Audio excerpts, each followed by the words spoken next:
পর্যায়ে বাংলাদেশের বড় রাজনৈতিক দলগুলো সহযোগিতা না করে, তাদের যারা কর্মী তাদেরকে তলে তলে ওই ভিতরে পাঠায়, আবার উপরে উপরে আজকে আপনি দেখেন কেন আওয়ামী লীগের বিচার হইতেছে না। আওয়ামী লীগের বড় বড় নেতা কর্মীগুলোকে শেল্টার দিয়ে রাখছে।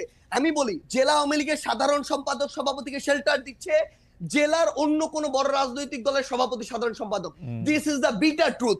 এই শেল্টার দিতেছে টাকার বিনিময়ে, এই শেল্টার দিতেছে ম্যান পাওয়ারের বিনিময়ে, অথবা এটা চিন্তা করতেছে আজকে থেকে ৫-১০ বছর পর তার যদি খারাপ সময় আসে সে তাকে শেল্টার দিবে। ভাই একটু জাস্ট সেইটা বুঝাই। ফিনিশিংটা আচ্ছা ফিনিশিংটা দেন, সামগ্রিকভাবে শুরু করি। ফিনিশিংটা তো দেন। সবচেয়ে বড় কথাটা হচ্ছে বৈষম্য বিরোধী ছাত্র আন্দোলন বলতে যে তিনজন ওইখানে সরকারি উপদেষ্টা কিংবা মাঠে যারা আছে অ্যাকচুয়ালি যারা স্পিরিটটাকে ধারণ করে, ভাই ৫ তারিখের পরে বৈষম্য বিরোধী ছাত্র আন্দোলন হইছে নতুন করে এই সংখ্যাটা বেশি, তারা এই নাম ভাঙায় খাইতেছে আরো বেশি।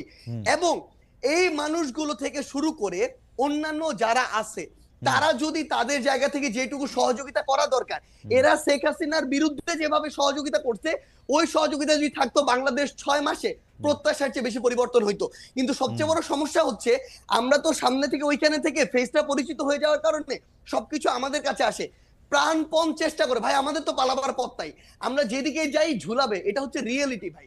তো সবচেয়ে বড় কথা হচ্ছে আমরা আমাদের প্রাণপণ চেষ্টা করে যাচ্ছি এবং যাব, কিন্তু এই সামগ্রিক যে স্টেক হোল্ডার গুলো যেগুলো ফাংশন না করলে, হেল্প না করলে, ওয়ার্ক না করলে, ভাই শুধু একটু শেষ করি, শেষ করেন। এই যে বিষয় সামগ্রিক যে স্টেক হোল্ডার গুলো এগুলো তো বিগত কালচার গুলোর সাথে অতপ্রতভাবে জড়িত এবং সহযোগী।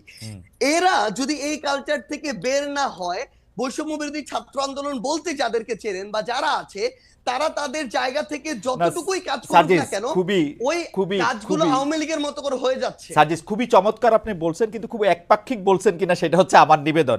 যে আপনি এমন ভাবে বলতেছেন যে যারা ওই কালচারটা রাখতে চায় তারাই শুধু এটার মধ্যে পক্ষভুক্ত, আপনারা যারা এই কালচারটার মধ্যে আসেন এবং সেই কালচারটাই ব্যবহার করতেছেন তারা যেন পক্ষভুক্ত না। আমি আমি আমি আমি প্রশ্ন করি আপনাকে আমি প্রশ্ন করেছি যে আপনারা যে রূপায়ণটার অফিস নিয়েছেন সেটা চাঁদা করতে যে চাঁদা করতে আসতেছে, আপনাদের যদি আমি প্রশ্ন করি যে আপনারা আসলে কেন এই গাড়ি চড়ে এখানে যাইতেছেন, কে আপনাদের গাড়ি দিতেছে, আপনারা বলেন আমার মতো ১ কোটি খালেদ মহিউদ্দিন আছে যারা আপনাদেরকে গাড়ি দেয়। একই কালচারে আপনারা পড়তেছেন না, একই কালচারে আপনারা ব্যবহার করতেছেন না, আপনাদের কাছে তদবির আসতেছে, আপনারা তদবির করতেছেন তো বিভিন্ন জায়গায়, আপনারা তদবির করতেছেন তো, করতেছেন না, আসতেছে আপনাদের কাছে। ভাই শুনেন ভাই, আসতেছে ১০০টা, হ্যাঁ করতেছি না ভাই। আপনি একটা রেফারেন্স বের করে দেখাবেন যে এই তদবিরটা করছি।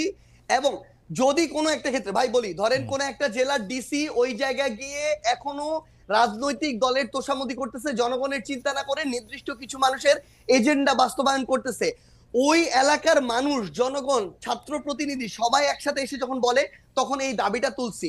কিন্তু আপনি এটা যখন জনগণের ক্ষেত্রে হবে, দেশের স্বার্থ হবে, তখন আমরা আমাদের জায়গা থেকে দাবি তুলবো। আপনি এটা একটা এক্সাম্পল দেখাবেন, আমি দেখাবো সার্জিস আমি একটা এক্সাম্পল দেখাবো, একটা এক্সাম্পল দেখাই, অবশ্যই একটা এক্সাম্পল দেখাই, একটা এক্সাম্পল, হ্যাঁ আপনারই দেখাই। আমার এটা বলতে মানে এটা খুব ইচ্ছা ছিল না, কিন্তু যাই হোক একজন জুডিশিয়ারির একজন খুব উঁচু পদের কর্মকর্তা আমাকে জানিয়েছেন, আমি বলি সেটা হচ্ছে আপনার বাবার তদবিরের কারণে নিয়োগ বন্ধ করে দেওয়ায় পঞ্চগড়ের জেলা জজ আর চিফ জুডিশিয়াল ম্যাজিস্ট্রেটকে মিনিস্ট্রিতে অ্যাটাচড করা হয়েছে। ভাই শোনেন একটা কথা বলি, মানে এই যে মানে এটার চেয়ে বড় প্রোপাগান্ডা, এবং মানে আপনি শোনেন জাস্ট একটা এক্সাম্পল, পুরো পঞ্চগড় জেলার যত মানুষ আছে তাদেরকে জিজ্ঞাসা করবেন, পুরো পঞ্চগড় জেলার বৈষম্য বিরোধী ছাত্র আন্দোলন আছে তাদেরকে জিজ্ঞাসা করবেন, পুরো পঞ্চগড় জেলার বৈষম্য বিরোধী ছাত্র আন্দোলন পুরো জেলা কোর্ট থেকে শুরু করে এভরিথিং ব্লক করে রাখছিল শুধু একটা কারণে, এই জেলা জজ এবং চিফ জুডিশিয়াল ম্যাজিস্ট্রেট তারা তাদের জায়গা থেকে একটা নিয়োগ প্রক্রিয়ার পরীক্ষার আগে তারা বিভিন্ন জায়গায় ম্যান সেট করে রাখছিল, এবং ওইখানে যারা পরীক্ষার্থী ছিল তাদের প্রতিবাদের মুখে পড়ে তারা পরীক্ষাটা পর্যন্ত বন্ধ করে দিতে বাধ্য হয়। এবং সবচেয়ে মজার বিষয় হচ্ছে, একটু অ্যাড করি ভাই, সবচেয়ে মজার বিষয় হচ্ছে ওইখানে অ্যাপ্লাই করেছিল মনে করেন ২০০০ স্টুডেন্ট, তারা তাদের মতো করে বিভিন্ন এক্সকিউজ দিয়ে প্রায় অর্ধেক স্টুডেন্টকে পরীক্ষা দিতেই দেয় না, বাকিদেরকে দিয়েছিল। এবং এরপর এটা পর্যন্ত রেফারেন্স ওই স্টুডেন্টদের পরীক্ষার্থীদের কাছে চলে গিয়েছিল, বিভিন্ন পলিটিক্যাল দল তাদের জায়গা থেকে লিস্ট পাঠিয়েছিল। এবং এই চিফ জুডিশিয়াল ম্যাজিস্ট্রেট এবং জেলা জজ যিনি রয়েছেন তারা বিগত সময়ে আওয়ামী লীগের সময়ে তারা ওই সময় যে আইন এবং বিচার মন্ত্রণালয়ের যিনি মন্ত্রী ছিলেন তার লিস্ট দেখে দেখে পঞ্চগড়ে নিয়োগ দিয়েছে। এই অভিযোগগুলো এক করে পুরো পঞ্চগড় জেলার ওই পরীক্ষা যারা পরীক্ষার্থী তারা রাজপথে নেমেছিল, মানুষ নেমেছিল, বৈষম্যবিরোধী ছাত্র আন্দোলন নেমেছিল। কোন সিঙ্গেল একজন পার্সন যদি এটা বলতে পারে, ভাই আমিও বলতে পারি খালেদ মহিউদ্দিন ভাই বিগত সময়ে এরকম অনেক কঠিন কঠিন টকশো করেছেন, কিন্তু তারপরও আওয়ামী লীগের বিরুদ্ধে কঠোর হন নাই। সাপোজ এটা এরকম আসতেছে, এই জন্য ভাই 100 কোটি টাকা পেয়েছিলেন, এটা আমি বললাম, কিন্তু এটা কোনদিন সত্য হইতে পারে না। আপনি সিঙ্গেল এরকম একটা দেখাবেন যে কেউ একজন বলবে যে আমাদের একটা রেফারেন্স ওই জায়গায় গিয়েছিল যে কারণে আমরা এটা বাধা দিয়েছি। আচ্ছা, প্রথম কথা যে আপনি কি এই সমস্যার সমাধান করলেন, মানে এই সমস্যার সমাধানে আপনি নেতৃত্ব দিলেন? ধরেন আমি কেন নেতৃত্ব দিব? না ভাই, সবচেয়ে বড় শুনেন, আপনার কাছে অভিযোগটা আসছে, তারপর আপনি এটা সমাধান করলেন, ব্যাপারটা কি এরকম? না না না, আমার কাছে অভিযোগ কেন আসবে? আমার কাছে কোনো অভিযোগই আসে নাই। আমরা আমাদের জায়গা থেকে যে জিনিসটা দেখেছিলাম যে যখন পঞ্চগড় জেলার বৈষম্যবিরোধী ছাত্র আন্দোলন এই একটা মানে আগে থেকেই ঠিক করা নিয়োগ প্রক্রিয়ায় যাচ্ছিল এবং তাদের আগের রেকর্ড গুলো এরকম যে বিভিন্ন রেফারেন্সে, বিভিন্ন সুপারিশে এবং অর্থ লেনদেনের মধ্য দিয়ে তারা নিয়োগ দিয়েছে।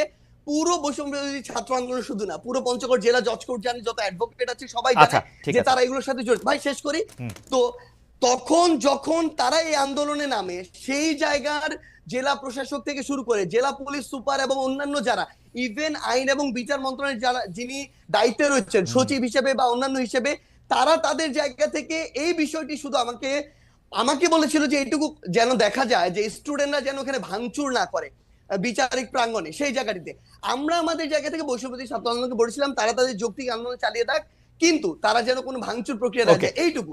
এটা হচ্ছে প্রশাসনিক বিষয় ভাই, কিন্তু না ভাই আমার মনে হয় যে একটা কথা অ্যাড করতে হবে ভাই, বলেন একটা কথা অ্যাড করতে হবে, সেটা হচ্ছে সবচেয়ে বড় বিষয় হইতেছে কি ভাই, কিছুদিন আগে আমি এরকম দেখছিলাম সোহরাওয়ার্দী মেডিকেলে একটা প্রেসক্রিপশনে লেখা সমন্বয়ক সার্জিস আলমের আত্মীয়, বাড়ি হচ্ছে নাটোর না পাবনা এরকম কিছু একটা জায়গা। আমার 14 গোষ্ঠীতে ভাই এখানে কেউ নাই। এখন অল্প কিছু নাম যেহেতু সবাই জানে, এই নামগুলোকে বিভিন্ন ভাবে ব্যবহার করা হয়। যখন দেখতেছে তার প্রত্যাশিত কিছু একটা হচ্ছে না, তখন যাকে তার সন্দেহ হচ্ছে তার বিরুদ্ধে এরকম এলিগেশন দিয়ে দিচ্ছে। কিন্তু এটা যখন ভাই একটা জিনিস শুধু বলি, এটা যখন আপনি আপনার জায়গায় এরকম, আপনি ভাই আমাদের কাছে অনেক রেসপেক্টেড, একদম সোজা বাংলা কথা বলি ভাই, সো সেই জায়গায় যখন এরকম মানে এরকম একটা কথা চলে আসে, কেউ একজন বললো ওইটা এরকম একটা মেইন স্ট্রিম জায়গায় চলে আসে, এটা খুবই অপ্রত্যাশিত। আর আপনাকে যদি অফিসের কথা এবং এই কথাটা বলি ভাই, আমি আমার জেলায় এ পর্যন্ত 8,000 কম্বল দিয়েছি ভাই। এই টাকাটা কোনো চাঁদার টাকা না। এই 8,000 কম্বল আমি যদি ওই মানুষগুলোর সাথে যোগাযোগ করে না নিতাম, ওই মানুষগুলো অন্য কাউকে দিত। বাংলাদেশে এরকম অন্তত কয়েক হাজার মানুষ আছে যারা প্রত্যেক বছর 10-20 হাজার কম্বল বিভিন্ন জায়গায় দেয়। আমি এর মধ্যে মনে করেন 10 জন মানুষের খোঁজ পেয়েছি বা খুঁজে বের করেছি। আমি ওটাতে যাচ্ছি ভাই, আমি তাদেরকে বলেছি যে ভাই আমার পঞ্চগড়ে প্রচন্ড শীত, আপনি যদি আমাকেও 1,000 দিতেন আমি আমার মাধ্যমে বিতরণ করতাম তাহলে ভালো হতো। তারা দিয়েছেন, এইটুকুই কম্বলের বিষয়। 2 নম্বরে আসেন ভাই রূপায়ণ টাওয়ারের বিষয়। ভাই একদম স্পষ্ট কথা বলি, বাংলাদেশের রাজনীতি করতে বিগত রাজনৈতিক দলগুলো যেই লেভেলের টাকা খরচ করার কালচার তৈরি করেছে, একদম মানে কালো টাকা দিয়ে, সেটা যদি কন্টিনিউ হয় আমাদের দ্বারা বাংলাদেশের রাজনীতি করা সম্ভব না, একদম ক্লিয়ারলি বলে দিলাম। আমরা আমাদের জায়গা থেকে ভাই একটা ফাউন্ডেশন করার প্রসেস অলমোস্ট শেষের দিকে। এই ফাউন্ডেশনে ওপেন ফান্ডিং হবে দেশের এবং দেশের বাইরের। আমরা আমাদের জায়গা থেকে আমাদের ম্যানিফেস্টো তুলে ধরবো পুরো পৃথিবীর মানুষের সামনে। আমরা যদি আমাদের রাইট ট্র্যাকে থাকি তারা ফান্ডিং করবে, যদি না থাকি তারা ফান্ডিং করবে না। এবং আপনি যে এই গাড়িটার কথা বলছেন ভাই, আমি আপনাকে বলি, আপনি যদি দেশে থাকতেন না, আপনি এতদিনে আমার অন্তত 5 দিন কল পাইতেন যে ভাই মহিউদ্দিন ভাই আপনার তো হচ্ছে 2টা গাড়ি আছে, আমাকে একটা গাড়ি একটু 3 দিনের জন্য দেন বা 1 দিনের জন্য দেন, ড্রাইভার এবং গাড়ি আপনার, তেলটা আমি দিব ভাই। আমি ভাই লিখে দিতে পারি, আপনি খালেদ মহিউদ্দিন ভাই আপনার 2টা গাড়ির মধ্যে একটা গাড়ি একদিনের জন্য আমাকে দিতেন। এরকম আমাদের বাংলাদেশে এই অভ্যুত্থান পরবর্তী সময় হাজার হাজার মানুষ আছে ভাই, যে 16 বছর পরে একটু হাত ছেড়ে নিঃশ্বাস নিচ্ছে। এই মানুষগুলোর ওই সামর্থ্যটুকু আছে, এই মানুষগুলো এখন লক্ষ লক্ষ কোটি কোটি টাকা তাদের উপরে যে চাঁদা এভাবে চাপিয়ে দেওয়া হয় সেটা থেকে তারা এখন মুক্ত।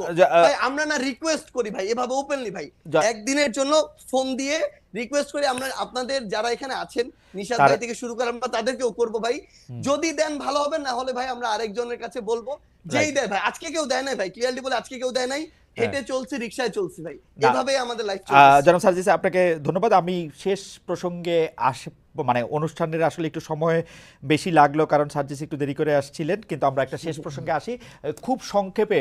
জনাব রনি, আপনি যদি 2 মিনিটে বলেন, তারপর আমরা সার্জিসকে 1 মিনিট শুনে আমরা আজকের অনুষ্ঠান শেষ করব। সেটা হচ্ছে যে আমি জানতে চাইছিলাম যে এই যে বর্তমান যে যারা বৈষম্য বিরোধী ছাত্র আন্দোলন, যারা নতুন রাজনৈতিক দল করতেছে, সরকার করতেছে, তাদেরকে আপনি কি দেখেন? তারা ঠিক পথে আছে কিনা, তারা রাজনৈতিক জায়গাটা থেকে?